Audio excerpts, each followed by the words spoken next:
Monsieur le vice-président de la région, monsieur le vice-président de Bordeaux Métropole, madame la directrice, chers partenaires, messieurs les directeurs, chers collègues, chers élèves, c'est un immense plaisir de présenter ce projet et de voir l'adhésion collective sur ce sujet.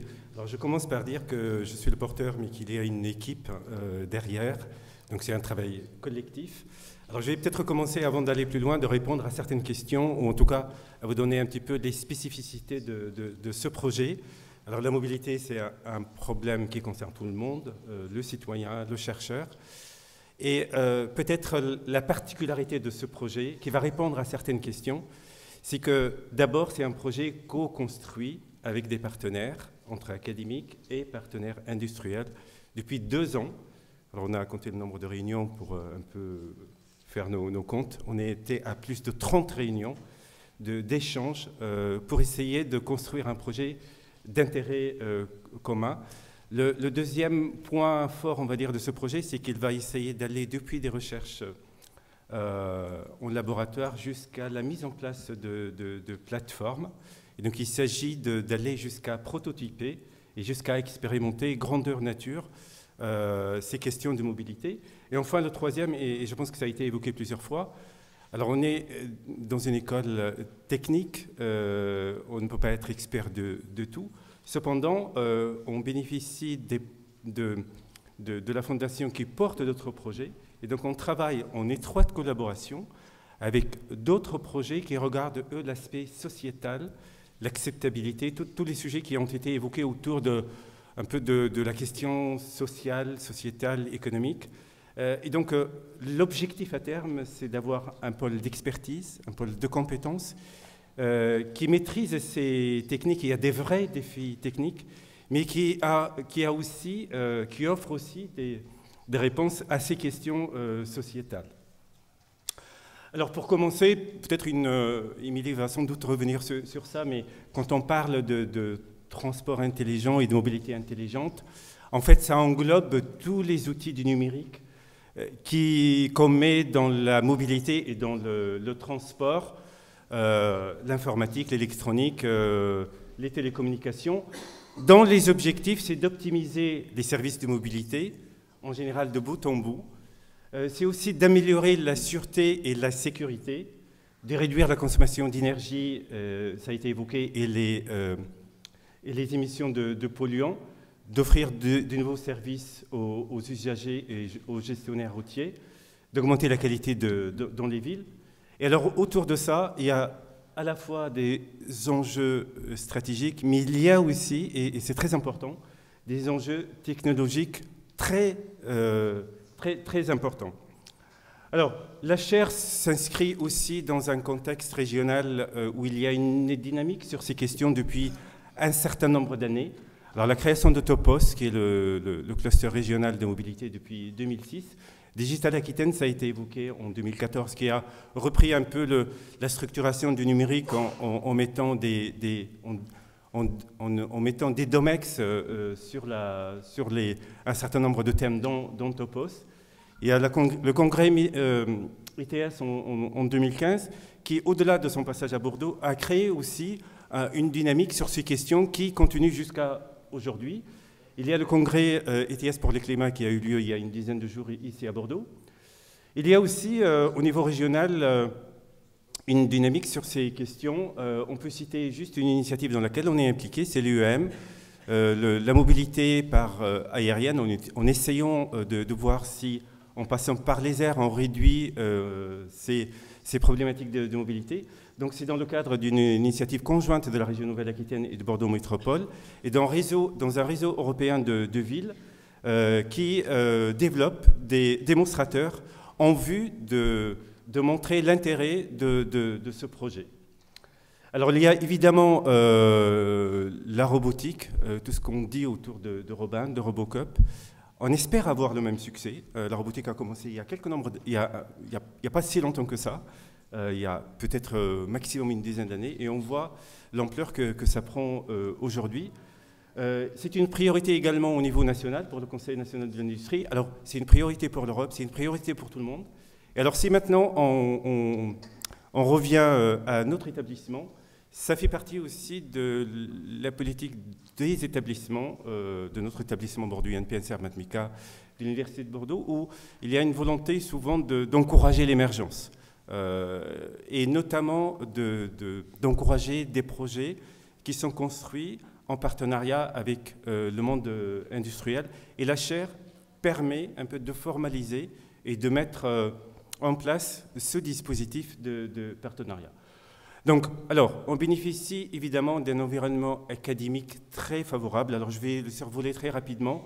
On ne va pas rentrer dans le détail. Alors, on a d'abord des laboratoires qui sont excellents sur ces thématiques. Peut-être une précision, la difficulté du domaine, c'est que le transport intelligent et la mobilité intelligente fait appel, même au sein du numérique, à de nombreuses thématiques. Et on ne peut pas... il est difficile d'être chercheur dans les ETS. Cependant, on peut essayer de mutualiser un certain nombre de thématiques. Et on a la chance, sur le campus de Bordeaux, d'avoir des laboratoires de pointe qui ont une visibilité dans leur domaine. L'IMS, le Labri, l'INRIA, l'U2M, l'IMB. Il y a également les formations de Bordeaux INP et d'UB. Alors là, des mots-clés que je vais survoler et qu'on utilise souvent dans le monde, dans les technologies des ETS. Il y a évidemment les capteurs, les radars, l'IoT, la 5G, on parle de plus en plus de cette thématique.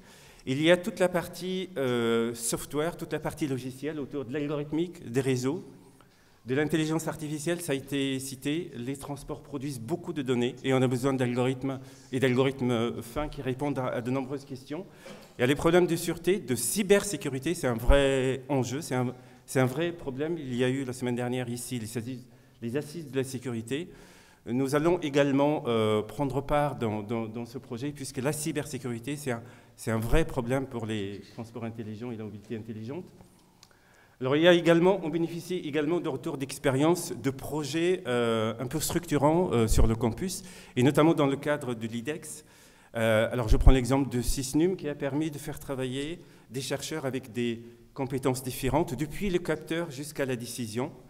Il y a également le labo commun avec PSA, les différentes plateformes, le Fab Lab de l'INSERM Matmica. Alors, on bénéficie également de l'arrivée de l'IFSTAR. C'est un vrai plus pour nous. Ils ont l'expertise du terrain et ils permettent une parfaite cohésion entre les académiques et les entreprises. Il y a également la chaire Novamob qui regarde les questions sociétales dont j'ai parlé tout à l'heure. Et évidemment, la fondation qui porte et qui structure ce projet. Et enfin, il y a le niveau régional. Au niveau régional, il y a aussi une dynamique. On a un certain nombre de projets avec nos partenaires qui sont là, l'Université de La Rochelle, de Poitiers. Donc il y a une vraie dynamique sur ce sujet-là au niveau régional. Et donc autour de ça, on pense que la mobilité et le transport intelligent peut un peu faire appel à ces thématiques.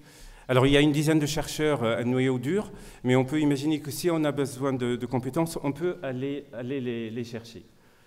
Alors, la démarche du projet, c'est une démarche, comme je l'ai déjà dit, qui a été faite en co-construction.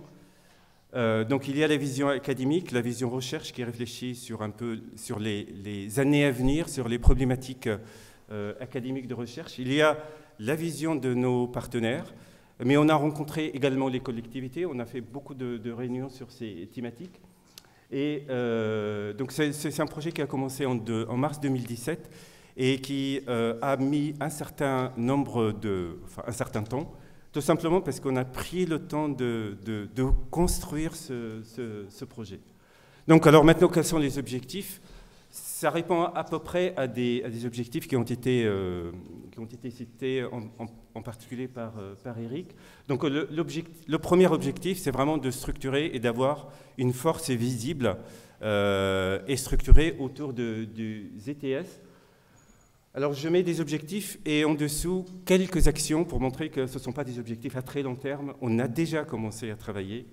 La mise en place d'une plateforme expérimentale cofinancée par la région Nouvelle-Aquitaine. La mise en place également, et ça c'est une demande forte de la filière, ils sont à la recherche de profils adéquats. Donc on va introduire des formations qui permettent d'avoir des profils qui répondent aux besoins de la filière. Ce sont souvent des profils qui sont à haut potentiel, qui doivent avoir des expertises dans le domaine, et où on pense, nous allons, dans le cadre de cette chaire, introduire ces aspects-là. Le deuxième, alors nous avons des PME, et les partenaires que nous avons sont des fleurons, sont vraiment des experts dans leur domaine, mais du fait de leur petite taille, elles ont du mal souvent à répondre à des projets ambitieux. Et donc notre ambition à nous, c'est d'avoir cette masse et d'aller avec les partenaires chercher des projets beaucoup plus ambitieux, je pense aux projets européens, et d'avoir une masse critique qui permet de financer des thèses, des postdocs. Et nous avons commencé, donc le projet Indeed qu'Émilie détaillera tout à l'heure, est un exemple de projet européen qui rentre dans le cadre de cette chaire. Et enfin, et c'est important, cette chaire a vocation également à faire du transfert. Tous les mots qui ont été cités par Gérard Blanchard rentrent dans ces objectifs. C'est un transfert technologique, c'est également un transfert de savoir. Et en particulier, nous allons organiser sur ces questions de mobilité aérienne un hackathon, un challenge dans cet établissement qui va réunir, et peut-être ça c'est une nouveauté, à la fois des élèves ingénieurs techniques, mais aussi des étudiants de sciences humaines, sciences sociales, sciences économiques. Et ces groupes vont conjointement réfléchir sur des sujets autour de la mobilité aérienne. Alors le positionnement thématique, alors c'est un projet, évidemment il faut avoir aussi des objectifs thématiques clairs en fonction de nos expertises, en fonction également de ce qui a été fait, des attentes des entreprises. On a fixé, alors je vais les afficher, deux objectifs qui sont suffisamment larges mais qui permettent un peu de délimiter les objectifs de la chaire. Donc il y a les aspects, d'abord c'est au niveau la thématique principale serait les CITS, avec les deux pôles, les systèmes de véhicules connectés, donc la partie matérielle, les radars, les communications, la 5G, l'IoT, les problématiques de sécurité et de sûreté, donc on peut voir ça comme un système. Et enfin, l'autre objectif qui est aussi souvent étudié à part, c'est la manière dont les données sont gérées, sont exploitées. Alors on retrouve dedans les données qui sont générées par la mobilité, les algorithmes qu'il faut mettre derrière, l'intelligence artificielle, l'aide à la décision, les futures architectures. Il y a des vrais défis scientifiques qui se posent à la mobilité intelligente parce qu'on cherche à la fois des réponses rapides à des questions, mais en même temps, les données ne sont pas forcément disponibles à proximité. Donc il faut, même nous, scientifiques, ça nous pose d'autres questions, où il faut repenser de nouveaux modèles pour répondre à ces questions à la fois en temps réel et dans un contexte de mobilité. Et enfin, on fixe comme axe transversal, c'est le développement de use case, de cas d'études. Donc l'UEM, j'en ai parlé, on pense s'attaquer aux problématiques de platooning et la plateforme expérimentale qui va servir à la fois à des projets étudiants, pour des projets de recherche, pour des expérimentations de projets pilotes, fera partie des objectifs de la chaire. Alors pour terminer, c'est un projet qui va être, alors je vois les attentes, on va essayer de faire en sorte que ce projet soit piloté comme un vrai projet avec des work packages, et on va essayer de marger vraiment sur les trois cases, formation, recherche, transfert. Donc on a découpé ça en work package, pour ne rien oublier, ne pas laisser ou ne pas se faire déborder par la formation ou par la recherche. Il y aura la formation, la recherche, le transfert. Il y a un comité de pilotage qui s'est réuni ce matin et qui donne son accord et les grandes orientations. Et puis on pense, et c'est peut-être ça va dans le sens de ce qu'a proposé M. Blanchard, un comité scientifique qui va s'ouvrir à d'autres laboratoires, à d'autres universités, et qui va faire en sorte de créer un réseau scientifique sur ces thématiques et qui permet d'alimenter par des questions, par des solutions, par des orientations le comité de pilotage. Donc pour terminer, Et là aussi, j'insiste sur le fait que c'est du concret. Les travaux sur les 3 cases prévues, qui ont quasiment, pour quelques-uns, commencé, eh bien, il y a dans un premier temps des études dans le cadre de la partie recherche sur le 5G, dans le cadre d'un projet qui est financé en partie par la région Nouvelle-Aquitaine et par la Chaire. On est également, dans le cadre d'un autre projet, en train de travailler sur la simulation de platooning. Le platooning, c'est mettre des camions en convoi sur l'autoroute. Mais avant la vraie expérimentation, les questions qui nous ont été remontées, qu'est-ce qu'il faut choisir comme solution? Est-ce qu'on peut faire des simulations? Quels sont les problèmes qui vont se poser? Est-ce qu'on peut avoir l'état de l'art sur la thématique? Et donc toutes ces questions font partie également d'une première action. La deuxième, sur la formation, on va mettre en place des modules de formation. Alors en s'appuyant déjà sur des formations existantes, il s'agit pas je ne vais pas effrayer mon directeur, il ne s'agit pas de créer une nouvelle formation, sinon après il va pas être content. On va s'appuyer sur nos formations existantes pour réorienter certaines formations et introduire des formations autour des ETS. L'objectif, c'est d'avoir des ingénieurs qui sont probablement spécialistes dans leur domaine, mais qui ont une forte culture sur ce domaine de la mobilité et sur les ETS. Et enfin, la partie transfert, on organise les 6 et 7 décembre dans cet établissement un hackathon pour les étudiants de 3e année chez nous et puis de Master 2 pour les autres formations sciences humaines et Sciences Po. Et puis on va commencer la mise en œuvre de la plateforme ETS dès 2020. Et enfin, on envisage